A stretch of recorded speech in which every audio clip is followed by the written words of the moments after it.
Hello dear students, welcome in ASC starter. Dear student, मैं आपको class 8th का ना जो क्वेश्चन पेपर है जो डीओ ने इशू किया ना सैम्पल पेपर, तो उसी को आगे कंटिन्यू करवा रहा हूँ। ठीक है, तो मैं आपको यहाँ पर 2 वीडियो ऑलरेडी प्रोवाइड कर चुका हूँ, तो आप वो डिस्क्रिप्शन में चेक कर लेना। प्लेलिस्ट आपको मिल जाएगी चैनल के अंदर जाकर। ठीक है, अब मैं इसे आगे कंटिन्यू करवा रहा हूँ, आप ध्यान से समझिएगा। ठीक है, आज हम करेंगे खंड ग। ठीक है, और सेक्शन सी है ये। तो यहाँ बोल रहा है घटाने की संक्रिया द्वारा 169 का वर्गमूल निकालना है। अगर कोई इंग्लिश वाला देख रहा है तो मैं बता दूं, यहाँ पर आपको सब्ट्रैक्टिव मेथड यूज़ करना है और इसका स्क्वायर रूट निकालना है। बाकी मैं कोशिश करूँगा कि इंग्लिश मीडियम के लिए वीडियो प्रोवाइड कर दूँ अलग से। ठीक है, तो जब तक नहीं कर रहा तब तक आप इसे देख सकते हैं। तो ये कह रहा है 169 का स्क्वायर रूट आपको निकालना है घटाने वाले मेथड से। पता है इसे कैसे करना होगा? आप 169 लिखोगे, पहले 1 घटा दोगे, फिर उसके बाद 168 में से आप 3 घटा दोगे, फिर 165 में से आप 5 घटा दोगे। मतलब आपको ओड नंबर्स घटाने हैं, पहले 1 फिर 3 फिर 5। ठीक है, उसके बाद आप यहाँ पर ये लिखेंगे, इसके बाद 7 घटाएंगे 153, फिर 153 में से जब तक 0 नहीं आएगा आप घटाते रहेंगे ओड नंबर। ठीक है, तो ये 144 आ गया, फिर 144 में से आप घटाएंगे यहाँ पे 11, 133 आ जाएगा। ठीक है, फिर 133 में से आप 13 घटाएंगे, 120 आ जाएगा, फिर 120 में से आप 15 घटाएंगे तो आपका 105 आएगा। 105 में से आप 17 घटाएंगे, 15 में 7 जैसे 8 होता है तो 9 में से 1 8 बचता है। तो इस तरीके से आप करते रहेंगे। ठीक है, फिर 88 में से आप 19 लेस करेंगे तो यहाँ पर आपका 69 आ जाएगा। फिर आप 21 लेस करेंगे, 48 आ जाएगा। फिर यहाँ पे 23 लेस कर देंगे तो यहाँ पर आप देखेंगे आपको 25 आ रहा है। फिर 25 में से आप 25 लेस करेंगे, 0 आ जाएगा। तो अगर आपका 0 आ रहा है तो आप सही कर रहे हैं। ठीक है, तो अब आप देखो 0 कब आया, 1 2 3 4 5 6 7 8 9 10 11 12 13। तो इसलिए 169 का रूट कितना आ जाएगा, 13 आ जाएगा, क्योंकि 13 बार हमने घटाया तब जाके 0 आया, इसलिए इसका आंसर क्या आएगा, 13 आएगा। क्लियर हो गया? अभी कह घटाने की संक्रिया द्वारा जांच कीजिए कि क्या ये एक पूर्ण वर्ग है। अब देखो यहाँ पर तो हमें निकालना था, यहाँ पर चेक करना है। अगर 0 नहीं आया तो लिख देंगे नहीं है। ठीक है, अब मैं दोनों करूँगा। ठीक है, यहाँ पे जांच करनी है। जब भी घटाने वाला मेथड आ जाए, सब्ट्रैक्टिंग मेथड आ जाए, आपको घटाना है। तो 140 में से पहले हम 1 को लेस करेंगे, 139 आएगा। फिर 139 में से आप 3 लेस करेंगे, 136। फिर 136 में से 5 लेस करेंगे, 131। फिर 131 में से हम 7 लेस करेंगे, 128। 124 आएगा। फिर 124 में से हम 9 लेस कर देंगे तो यहाँ पर 115 आ जाएगा। 115 में से 11 लेस कर देंगे तो 104 आ गया। 104 में से हम यहाँ पे 13 लेस कर देंगे। ठीक है, तो हमारा यहाँ पर 89 आ जाएगा। ठीक है, फिर 89 में से हम यहाँ पे 15 लेस कर देंगे, 74 आ जाएगा। 74 में से 17 लेस कर देंगे, 57 आएगा। 57 में से 19 लेस कर देंगे, 38 आ गया। 38 में से हम 21 लेस कर देंगे, 17 आ जाएगा। अब 17 में से 23 लेस करेंगे तो माइनस का जो है 6 आ रहा है, तो लिख देंगे देयरफॉर, यहाँ पर क्वेश्चन में से लिख देंगे 140 एक पूर्ण वर्ग नहीं है। हिंदी में लिख देंगे 140 इज नॉट परफेक्ट स्क्वायर। 140 एक पूर्ण वर्ग नहीं है। ठीक है, समझ में आ गया। अब उसके बाद है नेक्स्ट क्वेश्चन, 9th क्वेश्चन पर आ जाइए। 9th क्वेश्चन में क्या रहा है, देखिए क्या कह रहा है ये कह रहा है स्काउट शिविर में 300 कैडेटों के लिए 42 दिनों तक भोजन का प्रावधान है। यदि 50 और कैडेट शिविर में आ जाए तो यह प्रावधान कितने दिनों तक चलेगा। मतलब 300 लोगों के लिए 42 दिन तक खाना चलेगा, अगर 50 और आ गए इनके 350 के लिए खाना कितने दिन तक चलेगा। सिंपल सी बात है, आप ही पहचानो कि जब कैडेट बढ़ रहे हैं तो खाना ज़्यादा दिन तक चलेगा या कम दिन तक चलेगा। खाना कम दिन तक चलेगा, इसलिए क्या हुआ, ये प्रतिलोम हुआ। तो आपको यही याद रखना है कि ये प्रत्यक्ष है, ये प्रतिलोम है। मैंने फॉर्मूले वाली वीडियो बना रखी है, आप उस वीडियो को देखोगे आपको बहुत बेनिफिट मिलेगा। सुन रहे हैं मेरी बात, तो आप उस वीडियो को अच्छे से देख लो, मैं डिस्क्रिप्शन में या प्लेलिस्ट में ऐड कर दूंगा। 8th क्लास के चैनल के अंदर बना रखी वीडियो की लिस्ट, ठीक है, 8th क्लास की। तो जब यहाँ पर 300 कैडेट थे तो 42 दिन तक खाना चल रहा था, तो 50 और आ गए यानी कि 350 हो गए, तो खाना कितने दिन तक चलेगा। तो ये क्या है, प्रतिलोम है, तो प्रतिलोम को फॉर्मूला लगा देंगे और हम यहाँ पर आराम से आंसर कर लेंगे। अब ध्यान से समझिए, तो इसके लिए ना एक टेबल बनानी होती है इस तरीके से। तो यहाँ पर क्या है, कैडेट, तो यहाँ लिख देंगे कैडेट की संख्या,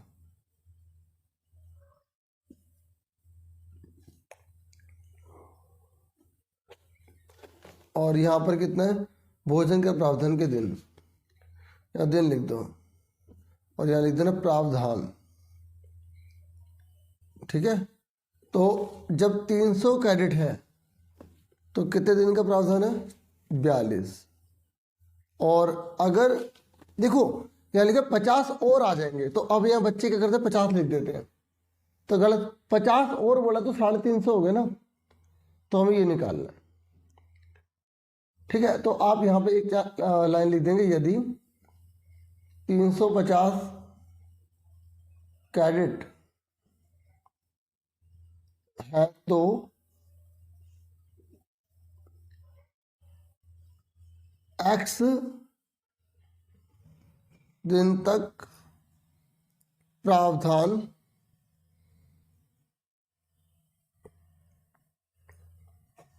होगा। तो यहाँ पर हमने इसकी जगह क्या लिख लिया, x लिख लिया, और यहाँ पर बराबर में क्वेश्चन मार्क लगा दिया। ठीक है, ठीक है, x दिन तक प्रावधान होगा। यदि 350 कैडेट है तो x दिन तक प्रावधान होगा। अब लिखोगे यह है प्रतिलोम पर आधारित है।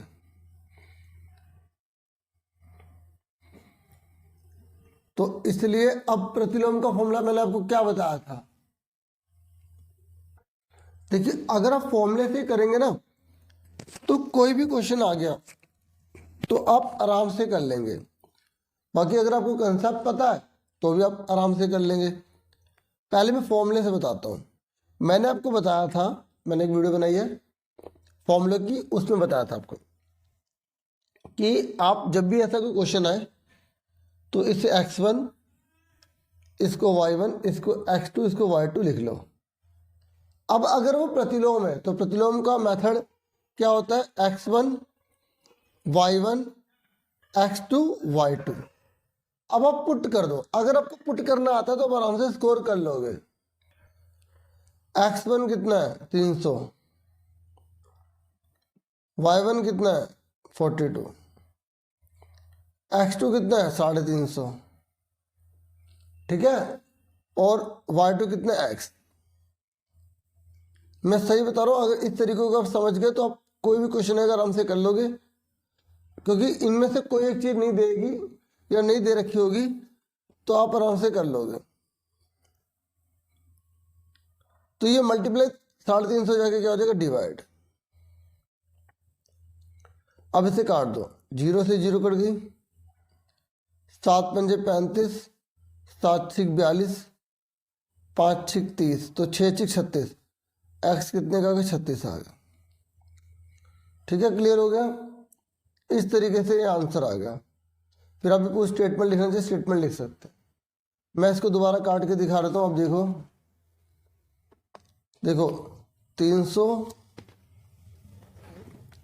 मल्टीप्लाई में 42 है और 350 मल्टीप्लाई में x है। तो 300 मल्टीप्लाई में 42 350 बटे में चला गया, तो 0 से 0 कट गई। 7 के बारे में दोनों आते हैं, 7 पंजे 35, 7 छिक 42, 5 छिक 30, 6 छिक 36 आ गया। ठीक है, इस तरीके से करना है। अब आगे देखो 10वां क्वेश्चन देखो जल्दी से देख लो। ऐसे ऐसे क्वेश्चन ही आएंगे, अच्छे से तैयारी कर लोगे, सैंपल पेपर कर लोगे ना जो डीओ ने इशू करे हैं, तो आपको काफ़ी हेल्प मिल जाएगी। ठीक है, वीडियो कैसे लगते हैं कमेंट करके बता दिया करो। ठीक है, 10वां क्वेश्चन देखो। ये कह रहा है किसी सड़क को समतल करने के लिए एक सड़क रोलर को सड़क के ऊपर एक बार घुमाने के लिए 750 चक्कर लगाने पड़ते हैं। मतलब ये रोलर है ऐसे, ये बुक का क्वेश्चन है। तो ये कह रहा है यदि सड़क रोलर का व्यास 84 सेंटीमीटर है, ये 84 है। देखो हमें व्यास नहीं चाहिए होता, हमें त्रिज्या चाहिए होती है। तो सड़क रोलर का व्यास कितना देर का, 84 सेंटीमीटर। तो आप ब्रैकेट में लिख देंगे बेलन का व्यास, क्योंकि बेलन की आकृति का ना, तो इस तरीके से। अब सड़क रोलर की त्रिज्या कितनी आ जाएगी। देखो ये व्यास था तो हमें त्रिज्या चाहिए होती है, तो ब्रैकेट में लिख देंगे r। ठीक है, तो बेलन की त्रिज्या ब्रैकेट में लिख देंगे। अगर आप नहीं भी लिखोगे तब भी कोई दिक्कत नहीं। तो बताओ अगर डायमीटर 84 है तो त्रिज्या कितनी होगी, 2 से डिवाइड कर देंगे। ठीक है, 2 से डिवाइड कर देंगे तो कितना आ जाएगा, 42 आ जाएगा। अब एक बात बताओ, जैसे हमने रोलर के बारे में जो लिखा अभी थोड़ा बहुत, अभी आगे पढ़ लेते हैं। और क्या कह रहा है, कह रहा है इसकी लंबाई 1 मीटर है। अब देखो ये सेंटीमीटर में और ये मीटर में है, तो हम या तो इसको मीटर में बदलें या इसको सेंटीमीटर में बदलें। तो हम क्या करते हैं, इसी को मीटर में बदल लेते हैं पहले। तो इसके नीचे 100 लगा देंगे, ये बन गया मीटर। ठीक है, अब इसने बोला क्या है, इसने बोला इसकी लंबाई, तो यानी कि ये लंबाई, ये जो है ना ये लंबाई, तो यानी कि हाइट। तो रोलर की लंबाई, तो ब्रैकेट में लिख देंगे बेलन की ऊंचाई, बेलन की ऊंचाई h इज इक्वल टू कितना है, 1 मीटर। ठीक है, अब ध्यान से समझो, ये बेलन की लंबाई है और ये इसकी डायमीटर है, तो रेडियस आ गई। तो हमें निकालना क्या है, सड़क का क्षेत्रफल। अब एक बार बताओ, सड़क का क्षेत्रफल निकालना है। मैं आपको एक बार दोबारा से क्वेश्चन को समझा दूं, देखो ध्यान से। हमें एक रोलर दे रखा है। अब ये रोलर सड़क पर टोटल जो है 750 बार चक्कर लगा रहा, तो जितनी बार चक्कर लगाएगा उतनी सड़क बनेगी ना, उतनी सड़क बनेगी। अगर मुझे सड़क की जो है ना, मतलब सड़क का पूरा क्षेत्रफल निकालना है, तो मैं क्या करूँगा, एक बार के रोलर का, क्योंकि देखो अगर इसको मैं खोल दूंगा, जैसे ये पूरा है, जैसे ये पूरा गोल है ऐसे करके, अब मैं इसको खोलूंगा तो इतना एरिया कवर कर देगा। ठीक है, ऐसे 750 से मल्टीप्लाई करोगे तो पूरा एरिया आ जाएगा, क्योंकि इतना बराबर इतना बराबर इतना पूरी सड़क बन जाएगी। तो ये पूरी सड़क के क्षेत्रफल की बात कर रहा है। तो पहले एक का निकालेंगे। अब एक बार बताओ, जैसे ये रोलर है, अब रोलर का कौन सा फॉर्मूला लगाएंगे? अब क्षेत्रफल बोला है तो कौन सा लगाएंगे क्षेत्रफल? CS से लगाएंगे, TS से लगाएंगे, वक्र पृष्ठ क्षेत्रफल लगाएंगे या कुल पृष्ठ क्षेत्रफल लगाएंगे? देखो मैं आपको थोड़ा सा बता दूं। देखो एक होता है ये, जैसे हम रोलर की बात कर रहे हैं ना, मतलब ये बेलन है, तो बेलन का एक होता है वक्र पृष्ठीय क्षेत्रफल, बेलन का वक्र पृष्ठीय क्षेत्रफल, तो वक्र पृष्ठीय क्षेत्रफल ये लेते हैं। और एक होता है कुल पृष्ठीय क्षेत्रफल। कुल में क्या करते हैं हम, जैसे ये हम सिलेंडर ले रहे हैं तो ये लेंगे और ऊपर से बंद नीचे से बंद। अब ये बताओ, जब हमें रोलर का एरिया लेना है तो मैं रोलर का एरिया खाली ये लूंगा या मैं रोलर को उठा के ऐसे करूंगा? ऐसे करूंगा नहीं ना, हमें इसकी और इसकी जरूरत नहीं है ना। तो इसका मतलब हम यहाँ पर कौन सा फॉर्मूला लगाएंगे? ये वाला या ये वाला? ये वाला। इसका फॉर्मूला क्या होता है? 2πr/h, और इसका क्या होता है? 2πr ब्रैकेट में r+h। तो आपको समझ में आ गया? पहले एक का निकालेंगे, फिर हम 750 से मल्टीप्लाई करेंगे तो सड़क की लंबाई आ जाएगी। सबसे पहले हमने क्या करा? हमने व्यास लिखा, फिर हमने त्रिज्या लिख ली, मीटर में बदल दिया, 100 से डिवाइड करेंगे मीटर में बदल जाएगा, फिर लंबाई लिख ली, ब्रैकेट में r और h लिखना जरूरी है।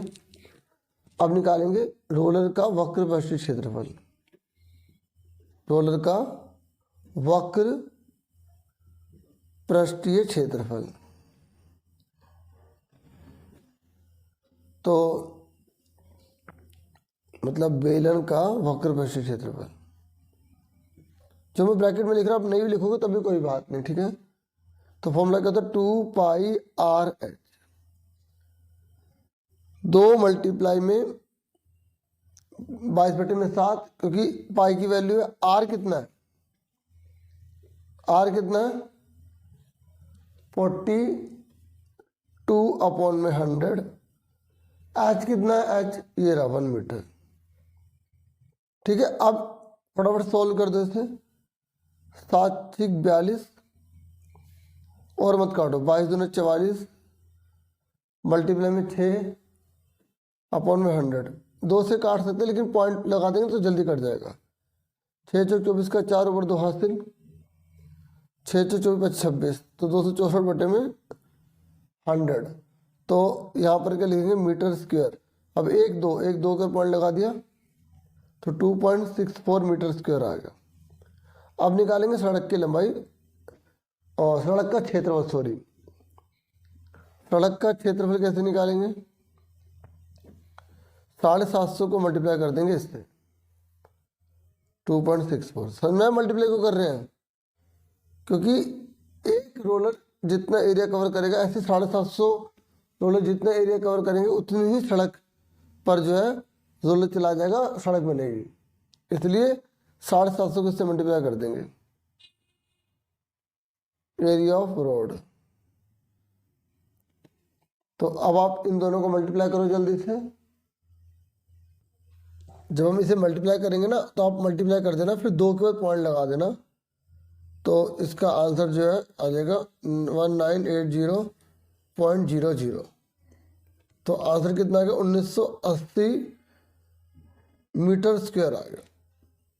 आप देखेंगे ना बुक का क्वेश्चन आपको मिलेगा जब आप मेंस्ट्रुएशन वाले चैप्टर में देखेंगे। तो एक बार रिवाइज करवा देता हूँ। सड़क रोलर का व्यास हमने लिखा, फिर हमने त्रिज्या लिखी, आधा कर दिया, फिर हमने 100 से डिवाइड कर दिया, मीटर में बदल गया, लंबाई दे रखी थी 1 मीटर, फिर हमने रोलर का वक्र पर क्षेत्रफल निकाला 2πr/h, क्योंकि हमें खाली इतना रोलर चाहिए, ये चीज़ चाहिए होती है रोलर की, हमें ये और ये चीज़ नहीं चाहिए, नहीं तो हमें टोटल लगाना पड़ता, क्योंकि अब हम रोलर को ऐसे तो करेंगे नहीं। फिर हमने क्या करा? सड़क का क्षेत्रफल निकाला और यहाँ पर जितने भी चक्कर दिए होंगे उससे मल्टीप्लाई कर देंगे, ठीक है। तो हमारा आंसर आ जाएगा। अभी कह रहे ऊपर वाला नहीं करना तो नीचे वाला कर सकते हो। नीचे वाले में बोला है, नीचे वाला आसान है। देखो, दिनेश एक घनाकार होल की दीवारों को पेंट कर रहा है जिसकी लंबाई चौड़ाई ऊंचाई इतनी दे रखी है। प्रत्येक कैन से 100 वर्ग मीटर क्षेत्रफल को पेंट किया जा सकता है। जो पेंट है ना, उसमें कैन है, कैन के अंदर पड़ा हुआ है, तो वो 100 स्क्वायर मीटर करेगा। तो हॉल की दीवारों को रखने के लिए उसे पेंट के कितने कैन चाहिए होंगे? सिंपल सी बात है, हम टोटल जो 4 दीवारें हैं, क्योंकि देखो इसने ना दीवारों पर पेंट बोला, तो 4 दीवार का फॉर्मूला लगाएंगे, तो उसके बाद जो आंसर आएगा उससे 100 से डिवाइड कर देंगे, तो पता लग जाएगा कितने कैन चाहिए। ये आसान है। और भी देखो, आपको पता होना चाहिए 4 दीवारों का फॉर्मूला क्या होगा। तो आप थोड़ा अगर बड़ा लिखना चाहे लिख सकते हैं, तब ड्रैग भी कर सकते हैं। तो हम लिख लेते हैं, पूरी पूरी डिटेल लिख लेते हैं। घनाभाकार होल की दीवार की लंबाई कितनी दे रखी है हमें? 15 मीटर। आप देख सकते हैं, ये देखिए 15, 10 और 7, ठीक है। तो ब्रैकेट में इसके एल लिख लेंगे, फिर सेम उतार देंगे, यहाँ लिख देंगे चौड़ाई। तो ब्रैकेट में इसके हमने बी लिख लिया, कितना दे रखा है? 10। फिर ऊंचाई, देखो आप पूरा लिखना नहीं चाहते तो ऐसे जो है कोमा नीचे लगा देंगे, ठीक है। ऊंचाई को एच बोलते हैं, कितना दे रखा है? 7 मीटर, ठीक है। अब निकालो 4 दीवारों का क्षेत्रफल। 4 दीवारों का क्षेत्रफल, देखो 4 दीवारें हैं जो किससे बनी है। जैसे अगर हमें बॉक्स की बनाते हैं, तो एक दीवार ये वाली है, एक दीवार ये वाली है, एक दीवार सामने की है, और एक दीवार एक इधर की है। 4 दीवारें हैं, तो 4 दीवार किससे बनी है? उसका फॉर्मूला होता है घनाभ का पार्श्व क्षेत्रफल, ठीक है। घनाभ का पार्श्व पृष्ठीय क्षेत्रफल। तो क्या फॉर्मूला होता है इसका? 2h ब्रैकेट में l प्लस बी, ठीक है। तो पुट कर दो, 2h कितना है? 7, l कितना है? 15 और b कितना है? 10। 15 प्लस 10, ठीक है। तो मल्टीप्लाई करो इसको, 7 दूनी 14, 15 और 10 कितने हो गए? 25। 25 का 100 का 0 पर 10 आते, 25 कम 25 10 35। तो ये आ गया हमारा। अब इसने बोला है कि पेंट की प्रत्येक कैन से 100 वर्ग मीटर क्षेत्रफल को पेंट किया जा सकता है, ठीक है। तो हम लिखेंगे प्रत्येक कैन द्वारा किया जा सकने वाला पेंट कितना किया जा सकता है? 100 मीटर स्क्वायर। तो इसलिए हम कैन की संख्या निकाल लेंगे, कैनों की संख्या निकाल लेंगे, इसको इससे डिवाइड कर देंगे, 350 बटे में 100, तो कितना आ गया? 3.5। तो 3.5 यानी कि लगभग 4 कैनों की आवश्यकता होगी।